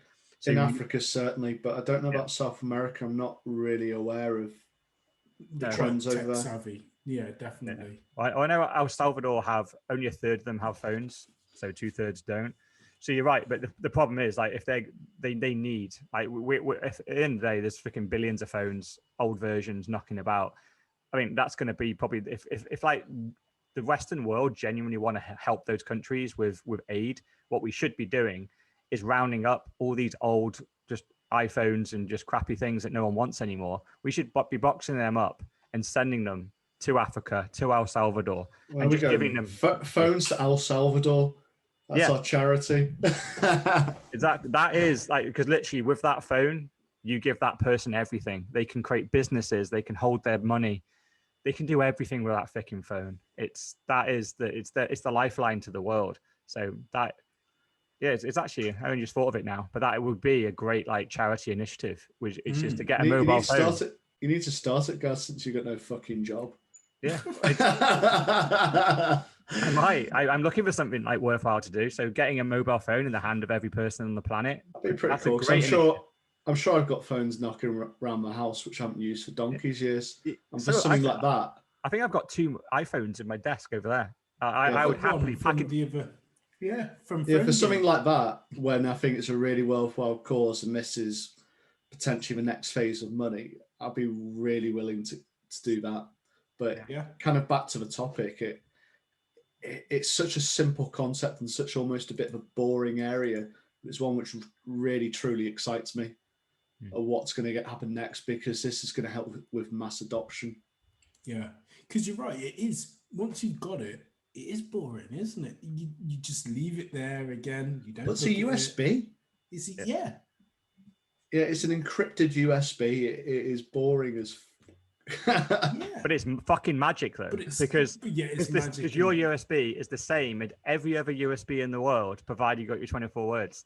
That's the magic, and most people don't get that. I love like talking to you guys at the beginning, going, "But how?" Like you just get going. I don't get it. Like, what do you mean? Like, how can my Bitcoin be on that one? It's on this one. No, it's on both. It's on all of them. It's like it's actually technically on none of them. It's on the blockchain, and you just need to tell the device that is. You're like, but how? Like, it just kept going around in circles. It's like, just do it. Just do it. Delete it off one and put it on another, and you'll see. You're like, he's right. It's a it magic. Still baffles me now. It's the thing. I need to start wiping them just to do that. Whereas I've kind of just set up new ones. Have you guys ever thought of cool ways to remember your 24 words committed to memory? I've played with it because you can put it into a story and stuff, but I've always thought I either forget it or potentially you start writing stuff down. I'm like, I get nervous every time. So you could write a children's book which has the words hidden in each page. Yeah. What you could do, you just get a random book and just circle the words if you really wanted to, and But but that would be too obvious. Whereas if you had it in a children's book, then you could potentially line it up to be bottom of the page or something. Yeah, but it's a good point though, because obviously learning 24 words just on their own in order is probably too hard for the human brain to do. But if you create a story, then you can. And it probably is a very worthwhile exercise to do, just in case. Because just imagine, like, you do get freaking arrested from your home and you just need to flee and you just leave. Like, if I just left now with nothing, I would leave it behind. I don't know what my 24 words are. So I'd be screwed. Yeah. I'd need to get someone else. Weirdly, actually, Vitalik was on a podcast the other day. I listened to it, and he had his 24 words back home, and he needed access to it. He wanted to sell some Ethereum, so he had to ring home and get his mum to go find his stuff and read it out over the phone. And they were in 2 locations, so he got his mum to do one and a mate to do another. Wow. And he had to put his wallet back together and then do it. So you can probably do it that way if you fled. Like if I did flee, I could probably get my family to tell me over the phone what they are. But yeah, I think remembering it in a story, at least trying, it's a worthwhile thing to try and do. Yeah. Someone said something to me about getting tattoos, which is using a cipher, and I was just like, I don't really want tattoos. It's like Prison Break. Yeah, I did consider that. A Prison Break. But imagine telling your tattoo artist, like, oh yeah, by the way, the word like frog is here, cage there. Like, you're telling him your 24 words, dude. Yeah. But you'd have to have some kind of key to work on it. Just like, why am I tattooing these words down your penis? That's the 24th word. That's the bad boy. That's like, yeah. Without that, you got nothing. You'd have to go down and see the crown jewels to get it. Is any news on Trezor as well? Because that's quite a big ledger as well. Wasn't that the one which doesn't have 24 words and that person lost their Bitcoin through? No. Trezor's a good one. Trezor and Coldcard, they're Bitcoin only. They're independently owned by OG Bitcoiners. So okay, fair enough. Yeah, they're good. Actually, no, Trezor isn't Bitcoin only. They do shitcoins as well. They started Bitcoin only. Which one was the one which I don't know. We had this about someone lost it, and it was a ledger which didn't have a backup for 24 words. And this guy didn't realize that was ever a thing. It was like Crypto Vault or something, but I'd never heard of it. And we had a Google, and we were just like, seriously, it's the worst hardware wallet you could possibly have bought. Yeah, he literally you bought it to save yourself 40 quid, but you cost yourself millions. Yeah. Well, he listened to an Instagram influencer who was paid to shill something that was shit, and he just followed it. It's like this sounds like a potential good subject change. Yeah. It does indeed. Instagram scams. Yeah. Do you want to give us the background, guys? Yeah, good old the Hack Weekly. So who lost their Bitcoin this week? So this is a classic scam where it was a woman who got approached on Instagram from a supposed another woman who was supposedly a millionaire, and she was now spending her time helping other women empower themselves with investments and getting them further on. Clearly a fake account. Was not. Once again, the divide by gender. Yep, exactly. Yeah, well, I think women are more likely to get scammed by women, and probably men are more likely to scam. Probably actually, women are probably perfect for scamming, just generally. Yeah, a pretty face often will get you in, even for women, from the looks of it. Because so she then got approached to go, do you want to invest in Bitcoin? I can trade it up for you. I want to help you. I'll take 10% of the profit, but I'll give you the rest. She thought, well, this is a no-brainer. Why not? Asked for 50 quid to start with. And she went to a very interesting website, actually. It's called Changelly. And Changelly is a legitimate website. You can put your credit card in and then just convert it to crypto, and they send it straight out to a wallet. There's no KYC, no nothing. And I think the only reason they get away with that is because it's low value amounts. I mean, everything has to be less than £100. Right. And you can just convert. It just works as a currency exchange. It's pretty cool. And but the thing is, obviously, what the scammer did was they gave her their Bitcoin address. Obviously, she didn't even have one, so she didn't know what to do. They just told her, put your credit card in here and paste this address in. So she just did all that, sent them £120. And at this point, she then goes, maybe this sounds dodgy, and contacted me and went, what do you think? And so send me some screenshots. I look through it all. And yeah, it's the classic scam. They're not trading this for you at all. They're just taking your money. Try and get it back, see what they say. And so she messaged them saying, can I have my £120 back? I want to cash out. They're like, yeah, you can cash out. It's £70 withdrawal fee. So send us another 70 quid of Bitcoin and we'll let you take your 120 out. And she was like, do you think I should do it? Is it worth paying 70 for the 120? I went, you're not getting the 120. You'll be 190 down. Like they're just, this is going to keep going. So she just went, oh, right. Oh, I don't think they're on Twitter. They were not on Instagram anymore. I think she might have gone or something. And I went, what?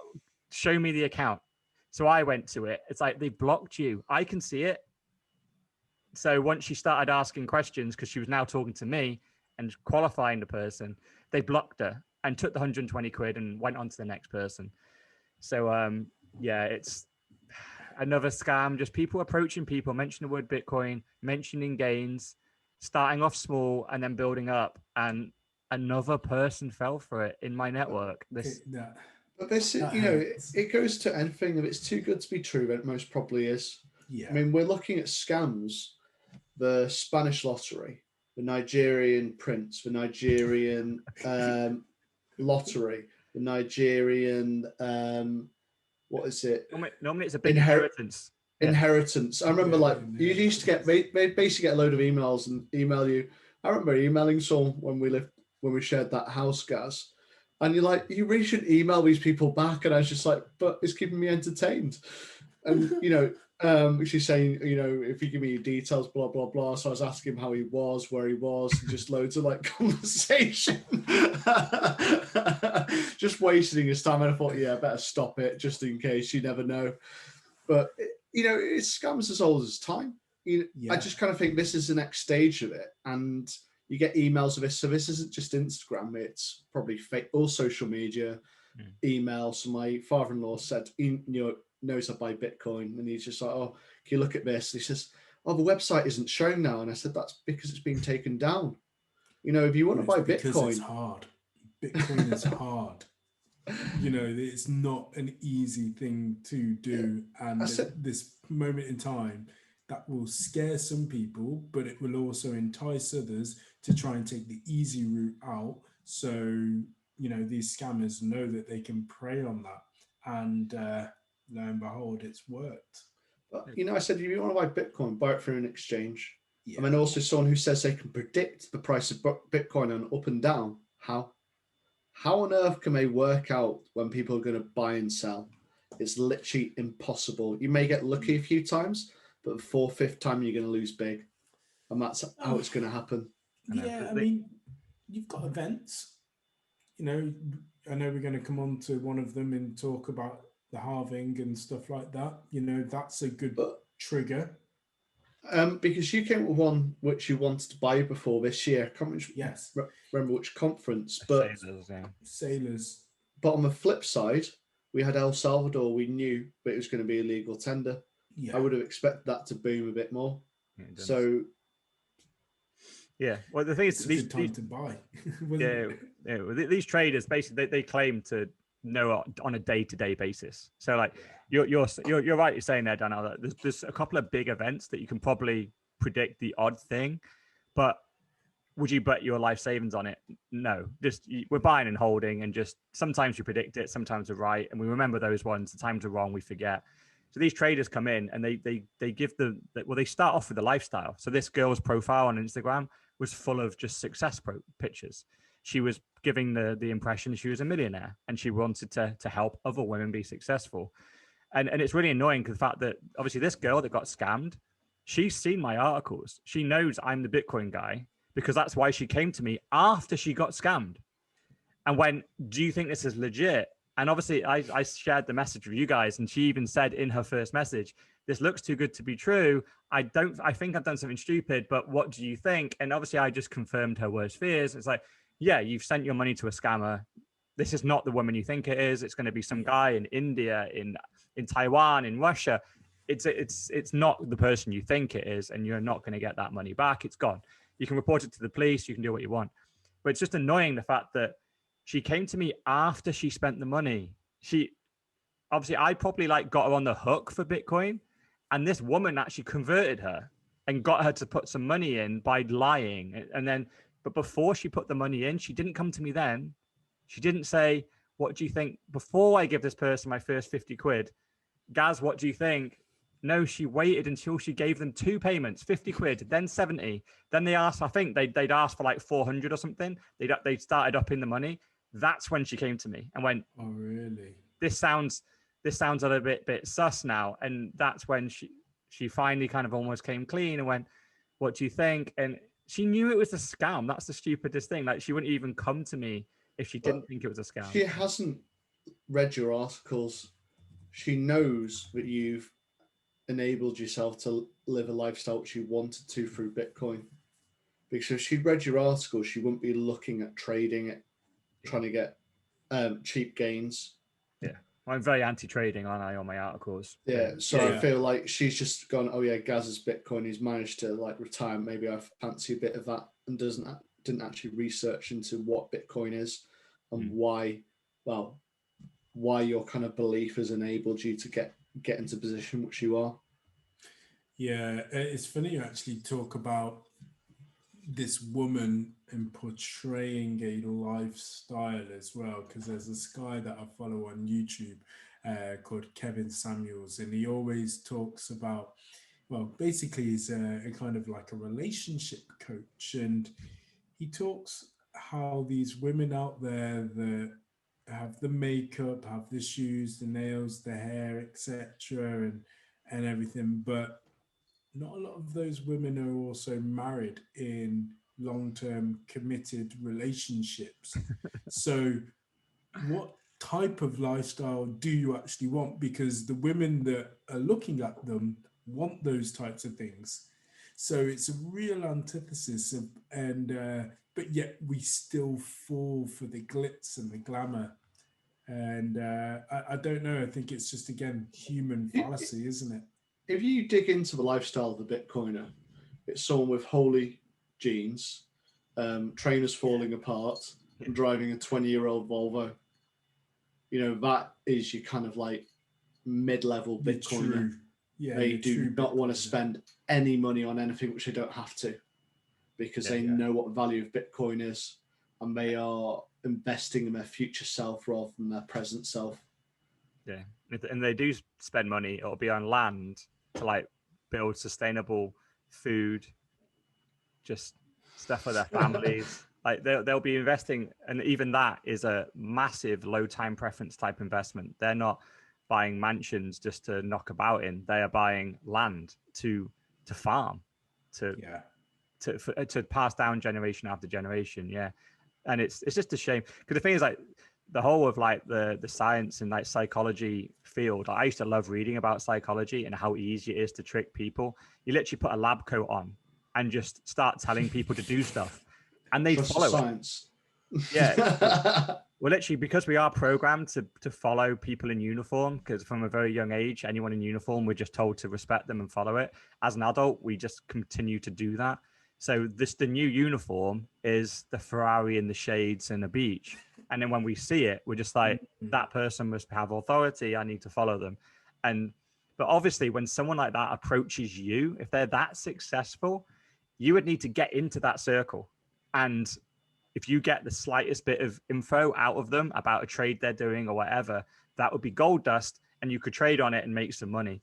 When they come to you and then ask for 50 quid to trade on your behalf, come on. Is this millionaire wasting their time with your 50 quid? They're obviously not. It's obviously a scam. And but I yeah, think a lot of us here, we think of from first principles, don't we?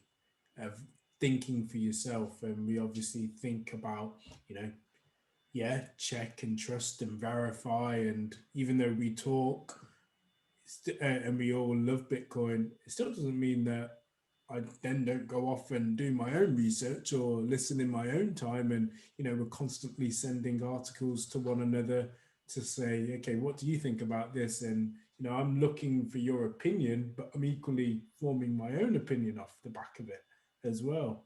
And I think people are just too easy to go with the group consensus, which is wrong. Yeah. I think I think it's one of the best lessons which Bitcoin can teach you, though, which is around time preference. Oh, so you've got researching for yourself and also looking at future Ross rather than just present day Ross. So it's looking at what's 20, 30 years down the line going to look like, you know, when I can give up work, say, hopefully as soon as possible, but say in 20 years time, and I want to look at retiring, I don't want to have to work till I'm, say, 77, where they've extended the pension age into the 70s because they can't afford to let people retire because they can't control their budgets. So it's looking at making it so I can actually enjoy part of my life. So I'll work to a big proportion, but then I want to be in a position where I can go, I'm not going to work. Whereas you will work yourself into the grave in the way which things are going, in the way which things are going. But hopefully we will have a correction at some point. Yeah. I think scamming a Bitcoiner is so hard. I literally, I love the phone calls I get because I just talk to them. And it's just funny. Like the last guy, I think I shared some pictures of you, Ross, when some guy on Twitter was trying to scam me. He started saying, "Oh, give me 10 grand and I can turn it into 30." I was like, "I need 35. I want to buy this Persian rug." And was sending him pictures of this Persian rug that was 35 grand. And he's like, "I can only get 30. I couldn't believe he wouldn't up his scam. Like, I was like, "I want 30 grand, 35, not 30. He was like, "I can only do 30. I was like, "Mate, you're scamming. You're not going to give me the 30. Just say 35. Like, I want a stupid rug." And he wouldn't budge. I couldn't believe it. I couldn't get him to budge to get me this Persian rug. But I was asking him the red one or the blue one, and he was like, "The blue." Like, he's just answering. I'm just like, as long as I can waste his time, it's like. But yeah, once you fall down the Bitcoin rabbit hole, like, you do genuinely become a skeptic of everything, and you verify everything. Yeah. And like when these scammers come in, it's almost just funny. They just bounce off you. Whereas before Bitcoin, I think you've just got I think there's just a natural trust of authority because it comes from government. I think I was born to be a Bitcoiner. I remember like all the scams from years ago. It's funny actually, because how we all love the Bitcoin standard, and as we mentioned about the fiat standard, and as soon as I got to that shipping, I was just like, "Oh no, oh no, Dr. Seyfriedin and Moose, no, you're not getting that money out of me." I may love you, but I'm not paying for no shipping at like, what was it, $30? Absolutely not. I was like, "No, I'm too tight for it. I'll wait, thanks." And again, the low time preference immediately kicked back in, despite I've got a real high time preference to want to read it. Yeah, I do desperately want to read it, but like I said, I'm not paying $30 in shipping as much as I want to support him. I know. I am tempted to do that $500 one, but yeah, I've just fallen back on it. I just want the app in there. If I could get Bitcoin lessons in there. Well, like I said, I reckon you can. We would obviously all buy a copy off you, so there's a way to do that, and there'll be probably various people who you know as well. So it could be a way of approaching it and looking at as advertising. If you can reduce the amount which you have to put in, so you get a signed copy as well, and you could sell off a signed copy for a bit more if you weren't interested in keeping that. Oh, obviously I keep it, but I was going to say you'd keep that. So I'd love a signed copy. Apart from I won't want 2 Bitcoin lessons. I'd want 2 Ross. Oh, of course. Oh, I can write that in for you. Just tip-X it, but Gas, it doesn't look the same. It's a big marker. I'll just write. There's a cock drawn in the cover as well. Yeah.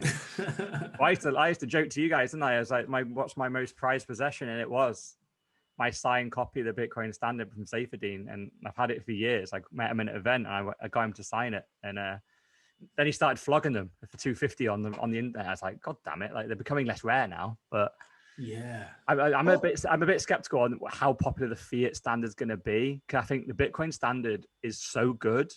I think it's a history one, which I think is a great sequel. Like, I think we will be interested in it, and I undoubtedly will read it.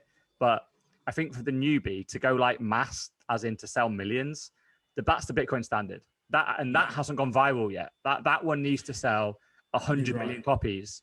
Then the fiat standard, I think, will always do like 5% of what the Bitcoin Standard will do, personally. It'll be like the sequel to most films and maybe, when you go on Amazon, people I don't know what the numbers are. I'll take a guess. Maybe 20% will just buy the two together because of the, people typically buy this and this. So they'll take both of them together and be like, oh, okay, if this book is so good, I'll take that one too. So, yeah. Well, I was looking at, Bitcoin went above a certain value. I said to myself, I'd buy a signed copy. And he stopped selling the bloody signed copy. I was like, Yeah. shit. Yeah. Did he actually stop it? Yeah. I can't see it anywhere on his on his website. No way. Took it off. I just DM him on Twitter or email him. I'm sure he'll sell you one. Yeah, I said You once really it went over 50,000, I'd buy a signed copy. I'm a low time preference guy, which I will just hold it, and I genuinely believe I'll just meet him at an event and get it done for free.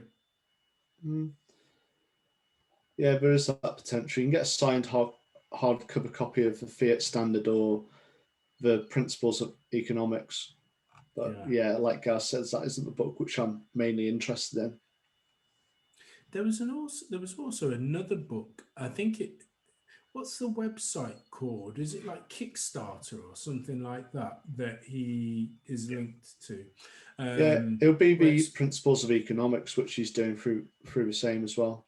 Well, there was another author, and it had like a Minotaur, like a crypto Minotaur. Oh yes, the bullish case for Bitcoin, or that's right, that was the one. Yeah, and that nearly drew me in as a scam.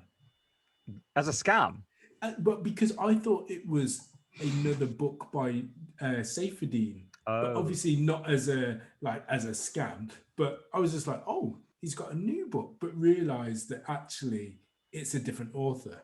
Oh right, that's probably just Kickstarter recommending a similar project or something. Yeah.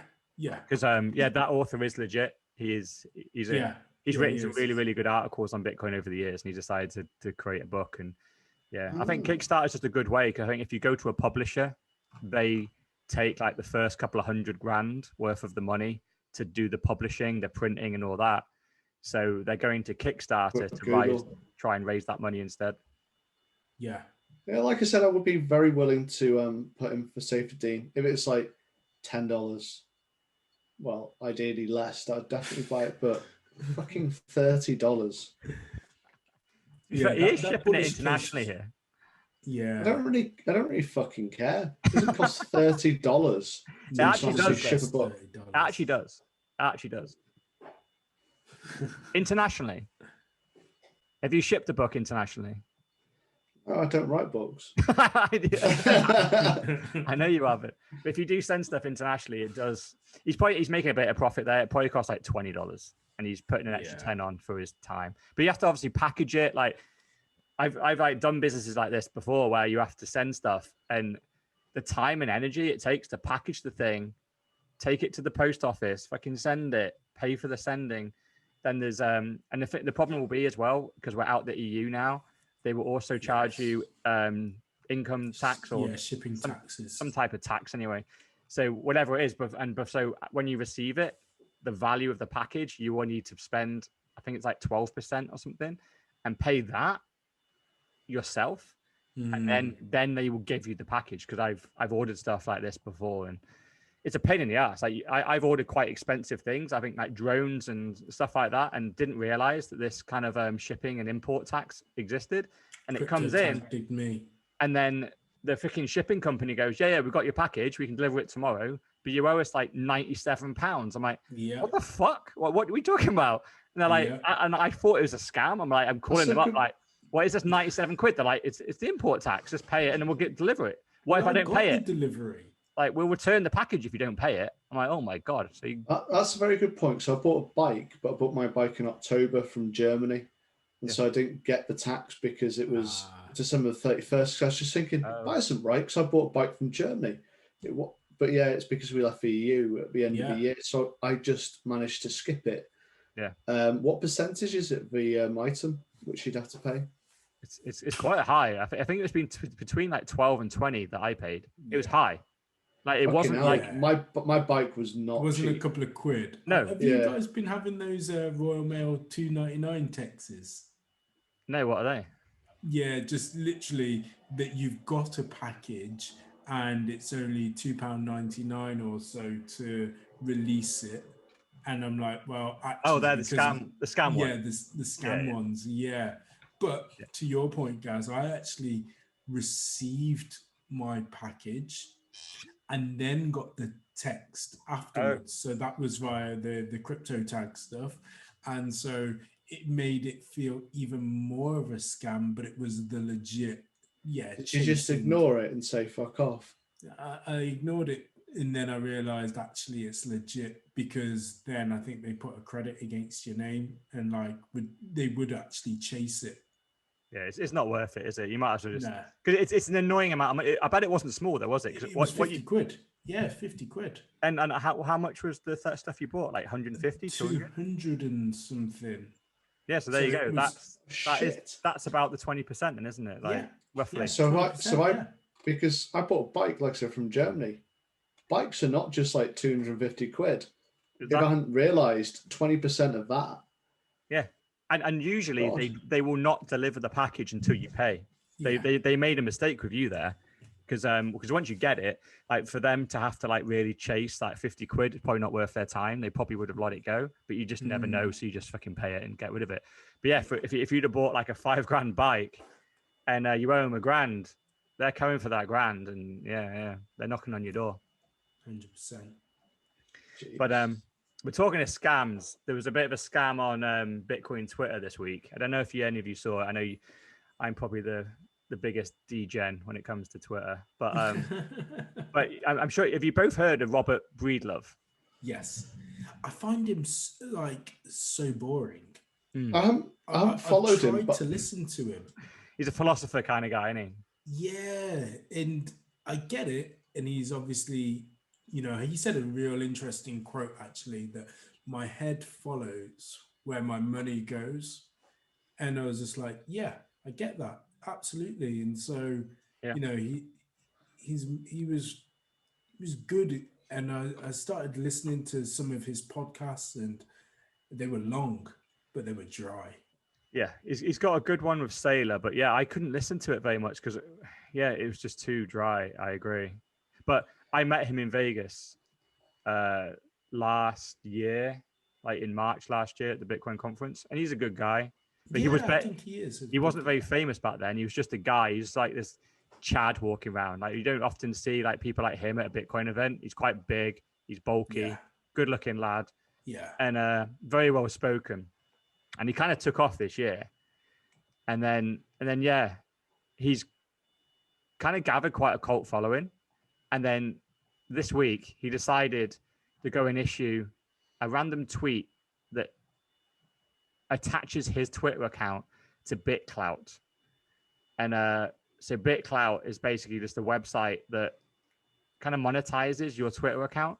So depending on how many followers you have on BitClout, that is how many coins you have, like in BitClout land. And to kind of like claim your account, you have to post a link to your BitClout with your account on. And he tweeted about it, linking his account, which suddenly activates it.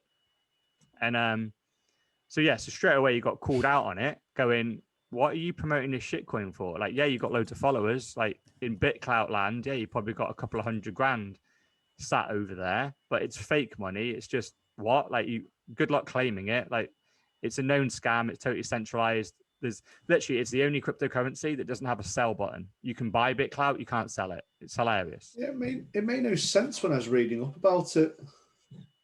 Yeah. It's basically a game. It's a pay for game. Yeah, well, you can buy in. I think what it is. I think the general scam is that the 50% of the BitClout on a Twitter account is the owners, so they can have that. But then the rest of the public can essentially buy into someone's Twitter account, and if their followers go up, then you make money. Like somehow, I don't really get it. But the problem is what he did. Unfortunately, like number one, he posted the tweet, got called out for it, and going, "What the fuck you doing? Like you're a Bitcoiner. You supposedly understand Bitcoin. like as well as And Saylor does. He's a super smart guy as well, to your point. Like, yeah, why would he go and do this? I know. And then the worst thing that he could ever have done, and this is again what I keep saying, is when you get called out for being a dick and you do something wrong, how you react to this is the most important thing. Instead of going, I fucked up, I apologize for that, he doubled down, started mentioning Bitcoin being toxic and how like not following the crowd is like the divine way, and some like real philosophical way of saying, you're talking shit, I can do what I want. And they're like, fine, do what you want. We fucking hate you now. And he doubled down on it. He did the ultimate bad deed. He doubled down on a bad thing. He didn't just say, sorry, I fucked up. And now everyone hates him. Wow, that's the best. Yeah. Hero to zero in a week. What a guy. It just seems BitClout just sounds fucking stupid. Yeah. It's like what's that thing on Facebook? Animal something. Like where people build farms or whatever it is. It just Farmville, yeah. It just sounds like that. But you're playing with pretend. Send you guys. Well, actually, it is pretend money on both. Yeah. I'm gonna send you guys that that Netflix program about, I think it was Money Explained, but it was all about scams. Only 20 minutes long. I've watched one. I need to watch some more. Like they're only 20 minutes. Yeah. So there's about 8 of them, and I watched the one. Oh, was it about credit or something like that? Yeah, the credit card or credit. Yeah. So I've watched one so far, and it is on my list of things to watch. So it's bite size. It gives you a bit of informative information. Yeah. Yeah, it's light entertainment. I do find as well, like, yeah, when I do have that time, Bitcoin's just so heavy. Like, it's funny because it hasn't changed, but yet there is so much still to know. And I'm like, no, I actually want to know, and I need to know. Yeah. Not just want to know, I need to know now. Yeah. I get the principles. This bit is like classic. I would put in the gossip column. Yeah. But I love it in the fact that like Bitcoiners are not afraid to slay their heroes. Like Breedlove had done like great work this year. They're doing some great podcasts, getting great people on. He's got a good following. Lots of people respected him.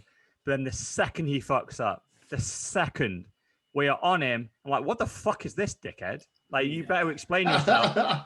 and what you say next is really going to count. Really going to count. And then he doubles down and goes, you're the problem, not me. We're like, oh, fuck you. Fuck you. You're done. And like now I've just seen meme after meme after meme. Like every scam meme has his face photoshopped in. You're like, this is what you get, dude. Like you became a name in Bitcoin. You became an authority and you abused that authority. And it looks like what you're trying to do is, now that you've got a following, you're looking to cash in on this following because there's a shitcoin that monetizes following. And we all know it's going to be a scam. We all know it's going to zero, but there's some short-term gains to be had. You're looking to grab them. If you just actually came out and honestly said, look, fuck you guys, I'm going to grab some easy money and then I'm going to go on my way and convert into sats, we would probably be okay with it. We'd be like, all right, fair play. But instead, he just went, nah, I'm being attacked. You're like being toxic. Nah, fuck you. Nah, like There's no heroes in Bitcoin. It's just such a shame because even, again, we'll reference it because we love him on hope.com. He was recognized as one of the 27 leaders. Michael Saylor puts himself as a leader, so 28 in the navigation column. But he referenced Breedlove as one of the leaders to follow. If you're going to follow anybody, Robert Breedlove is one of those. And I hope someday Michael Saylor watches this and it somehow gets to him and he takes him down for it. He might have already. Yeah. I still hold up hope. I'll just message it to him now and just say, look, I know we're linked into one another. Remove Breedlove now. Yeah, I think to be fair, Bitcoin Twitter has probably already done that a couple of 100,000 times. Because I think it's so easy to redeem himself. Like even now, all he needs to do is go, sorry. That's all you need to do. Just Yeah, admit I your wanted mistake. to take advantage of short-term gains before it goes to zero. Don't get involved, but I am. Yeah, that, and no one in Bitcoin would say anything about it. They'd be like, "Oh, it's a little bit scummy, but fine." And especially because the thing is that he comes from like a philosophy background, which is like it's all about morals, it's all about ethics, it's all about like your inner soul and all that kind of bullshit. Like I agree, I kind of buy into some of it, but largely I don't. So if you come from those kind of principles, so it's almost like a Buddhist, like do no harm type place, and then you shill a shit coin to make a quick 200 grand, you're like, what? That isn't adding value in the world. That is clearly just an exit scam, and you're profiting from it. And there's going to be a load of people on the reverse end that are going to lose the 200 grand that you make. Someone is losing it somewhere else. So you are clearly adding, that's a net negative on the world. And you probably don't even need the 200K. I'd imagine he's already extremely wealthy. So what are you doing? Like, it makes no sense. Yeah. Plus, you can't actually withdraw. No, exactly. At the moment, there's no sell button. Yeah. Yeah. Talking of which as well, because we raised it last week, anything with the whole cum rocket and cummies, and I know I can never say it without smiling or keeping a straight face. And I guess, is there people out there licking their wounds on Bitcoin Twitter that have put their money into Doge? Or has everybody just kind of said, "Oh no, I didn't." Everyone just kind of like clearly pretend they did. it's like a gambler.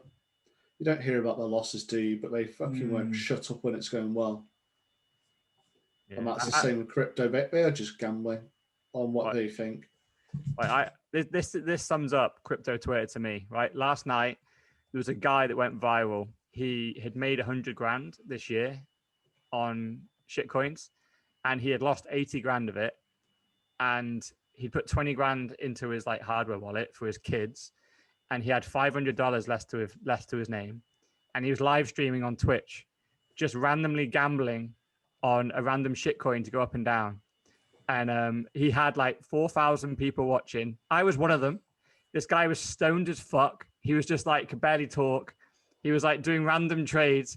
Every time the price of this coin went up, he was like, "All right, I will long it from here." And it went down. He's like, "Oh fuck!" And then it went all the way down to the bottom. He's like, "All right, I'll short it." And it went bounced back up again. It's like we just watched him lose his last $500 whilst he was like getting high. And everyone was laughing at him, trying to get him to go higher leverage. They're trying to get him to get his hardware wallet out to pump the last 20K in. It was just a complete shit show. They were all laughing at him. It was degens on degens. And that is it. It is literally just, it's entertainment. Like people were trying to get him to read out his hardware wallet words, and he was so stoned he started doing it and then realized what he was doing. And it's just hilarious. The whole thing's hilarious. He was trying to get donations, and they were like, when they would get donations, they were getting him to like log into his wallet. And as he was logging in, like he nearly exposed his seed because it was an online wallet. And and in the end, it ended up being a 24-hour stream. He fell asleep on the stream, like literally in his chair, just passed out. And people carried on watching him for like 14 hours asleep, just snoring into his mic. And that is what we're competing with. That's the shitcoin world in a nutshell. They are the Doge people. Into Gaz's world, by the way. Did you feel that, Ross? Like this is what Gaz has resorted to. Like, well, this is it. It just kind of says to us that me and you work, handle the kids, take them to MMA like you, take them to football or cricket like me. Gaz is there watching someone live stream, gambling $500 and falling asleep. Is that the world? It's I watched him for like 15 minutes, and then there's like the updates. But that's the shitcoin world, right? So they're literally gambling, and he was just betting on up and down, drawing random lines. It was just garbage, and so no one believes in these projects. So when Doge goes down, like they all claim to have sold at the top and like bought at the bottom, and when Rocket goes up, they I did great, and the people that get wrecked, they disappear and you never hear of them. And the people that maybe did it okay, like stick around. This guy was actually making a living off losing loads of money, and he was a complete degenerate. And we were laughing at him, the fact he was losing like his last $500 that he was supposed to be giving to his kid. And people did like loads of research on this guy. They found out he'd been arrested numerous times, like for hitting his wife, and like they dug up loads of shit. So it's dangerous to get famous if you're a scumbag, which this guy clearly was. But he was just funny to laugh at until we found out his history. He's like, oh, he's a wife beater, he's a drug addict. Like, this isn't funny anymore. But that's the average shitcoiner. It really is. They're the kind of people that are plowing in 100K into Cum Rocket. It's that fucking guy. So yeah, it just doesn't matter. It's just short-term gains, short-term losses. It's just a complete nonsense. It's literally a circus. Like, people in the chat, you could tell there's some serious crypto people in the chat. They're like, is this who we are? Like, is this our industry? Like, when you look at Bitcoin, like, we have the smartest brains in economics now in Bitcoin. Yeah. In shitcoins, you have stoned people passing out on their chair, gambling their last $500. It's meant to be their child support. There's always the argument in crypto around Ethereum as a kind of like, it's the next biggest long, isn't it? But it is fundamentally flawed, as we know. So it's just interested, are there actually any respectable people linked to Ethereum? So I think a couple of people I have followed a few people who've said how they got Ethereum, and they have got unfollowed, even though one of them was quite a funny fitness trainer who I used to follow. He's on about Bitcoin all the time. So I was like, oh, yeah, he's pretty good. I'll follow him. And he's got some good, fitness tips. When he starts talking about Ethereum or something else, I was like, I'm not having this at all. Ethereum as a couple, I think like probably the biggest would be Mike Novogratz, I think his name is. So he's quite a well-known investor, ex-army guy. But again, he's just an early investor in Ethereum. He was a millionaire when he came in, bought shit tons of Ethereum. Now he's a billionaire. So right. Yeah. He's kind of like, his bags are so big that, of course, he's a Ethereum shill. I don't know of anyone, actually, because it's a good question, actually. I don't know anyone that wasn't an earlier adopter of Ethereum who actually supports it now. Whereas with Bitcoin, we have converted people over a 12-year period. So like literally like the last 2 weeks, we have Tudor Jones and Ray Dalio coming in late, like 12 years late. They didn't get loads of free coins at the beginning. Do the Winklevoss, what are they called? Winklevoss twins. Yeah, do they own Ethereum, or was that just trade on a platform? Both, I think. They're both. I think they were relatively early buyers, yeah. So I don't know anyone that's come into Ethereum late that is now an advocate that has a name. Everyone that shills Ethereum is someone that got a lot of early coins for like pence, and now they're thousands of dollars each. Well, of course they're shilling their bags now, but I don't know anyone that's come in at these kind of prices that are a billionaire investor that is now shilling Ethereum at these prices. I don't know anyone. Cold winter, that thing was like 200 quid, if not like 100 quid. Yeah. And the only reason it pumped back up is because Bitcoin dragged it, and we get a load of dumb money buying the second best coin, thinking, oh, it's cheaper, therefore it's going to go up higher. No, there's freaking 120 million Ethereum and only 21 million Bitcoin. That's why, factor that in, there's 6 times as many. So times the price of Ethereum by 6, and that's actually the real price comparison to Bitcoin. Oh, and by the way, Ethereum doesn't even have a sound product, and it's centralized. Yeah. So it's not even a competitor to Bitcoin. It doesn't even pretend to be one. If you're gonna buy a competitor to Bitcoin, at least buy Litecoin or something. Like, at least that is only trying to be money. And isn't the what we called the fees with Ethereum? They're massive. So because I had one from my days of kind of like taking punts, and I just haven't got around to selling it. I sold it, and I was absolutely astounded how much I paid to sell it. I was like, oh, great, there goes quite a chunk of my profit. Yeah, the network doesn't scale. Like, they've put freaking cats and images of freaking everything, dogs, and they put it on a blockchain. And so you have to, every time you do a transaction, you have to lock it on to all this huge, massive fucking database. So yeah, it costs $500 per transaction. This is why Bitcoin was so adamant that the block shouldn't get bigger, because it just makes the fees ridiculous to secure a network that fucking huge. Yeah. And Ethereum just went, no, we don't need these restrictions. Let's just fucking whack and wide, let anyone add a project to it and do whatever they want. And so people did do what they want, and they spam the shit out of it. And now it's an unusable network that costs $500 to do a transaction. And there's a great quote from Vitalik, actually, that is from like 2013, when Bitcoin was 5 cents a transaction. And he's going, it's ridiculous to be able to pay 5 cents for a transaction. That isn't what the monetary network of the internet should do. This is too high a fee. I'm going to create something better. And it's so his creation to create a better Bitcoin of 5 cents a transaction is now $500 a transaction.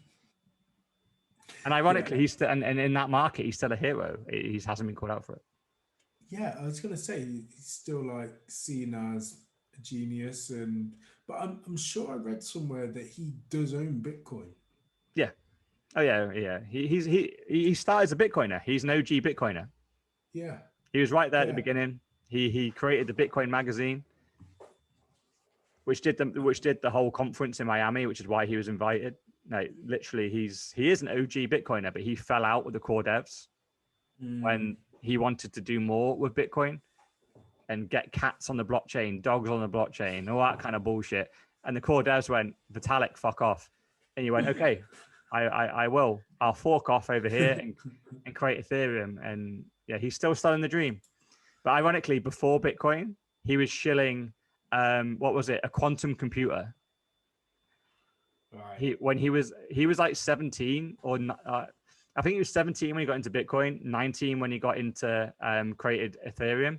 And when he's like 15, he was selling a quantum computing and raising funding, which Bitcoiners love to point out, because it was like, we pull out his thesis paper and it's complete garbage. It's a complete scam.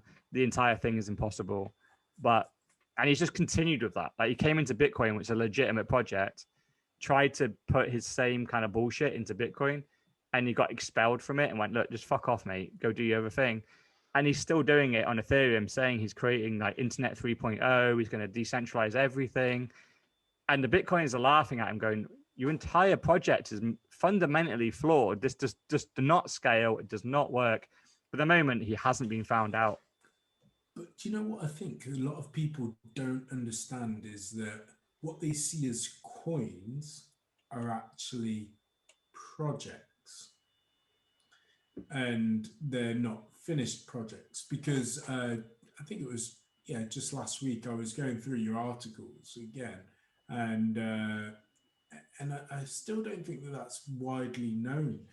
They're just not necessarily scams. They're just kind of, they're theses, aren't they? That we think this might work, or we think this is something that's good, that can be built upon the network, that others might find value from. And some of it, yeah, absolutely, people will find value from it. It will make things better, but they're not, or shouldn't be seen as a coin or a currency.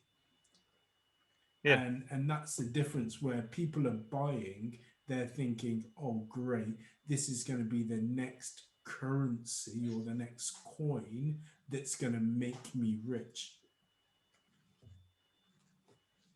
You falling asleep over there, Ross? I'm still here. I was just saying, when will we stop talking about shit coins? Yeah. No, I think you brought up the topic of Ethereum. Yeah. So do you want to talk? We're over time already. Do you want to, like, very, very quickly do the Bitcoin lesson of the week, and then we can end it there? We won't even talk about fucking COVID. We did at start before Darnell joined, but it's probably I'm not going to make it. Yeah, I was going to say it's not really worthy. I'm cutting it out. I did find one other decent thing as well. So I spoke about this in the group. Earning free Bitcoin, or well, from shitcoins, essentially. But so, yes, the lessons on Coinbase are great to earn that. And then obviously you can convert it.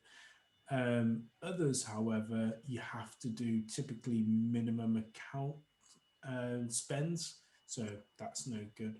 But I think the one that did come to mind was one called cryptocurrency airdrops as well. Have you ever come across that? Nope. So it's a platform that want to expand their user bases that often offer crypto airdrops, so sending free cryptocurrency tokens to users simply because you use the platform. So a way to increase free sats could be just using that and just being part of the platform, not necessarily having to do too much and convert. Okay. One of the main platforms does offer lessons, because I think Mark's had them on whichever one he's using. We know about his troubles with Coinbase. Yeah, Gemini, I looked on there, and I don't think they offer it at this moment in time.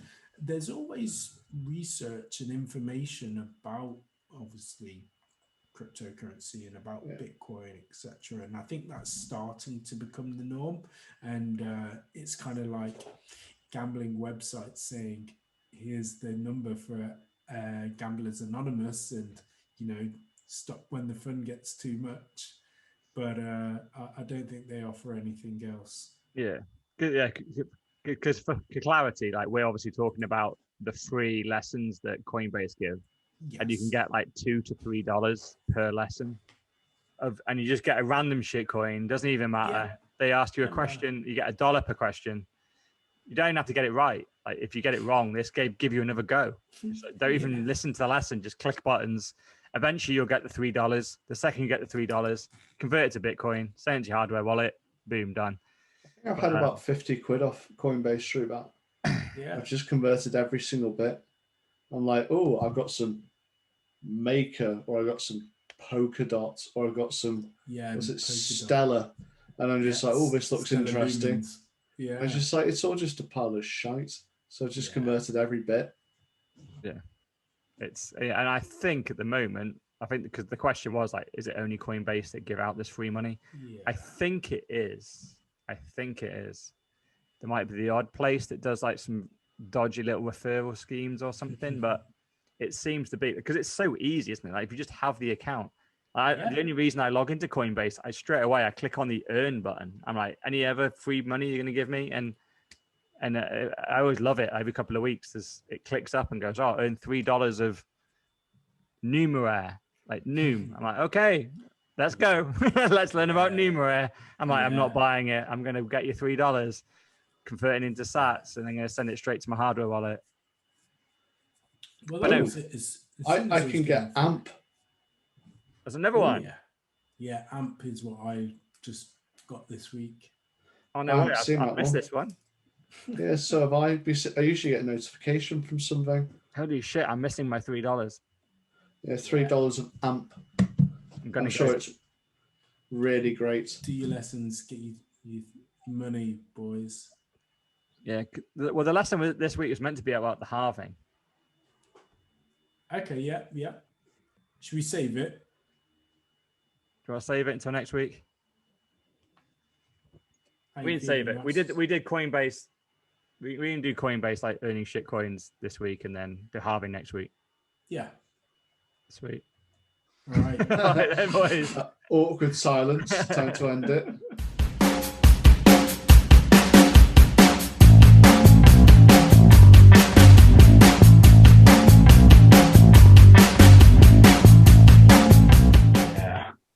Fellow plebs, if you want to hear us, then tune in.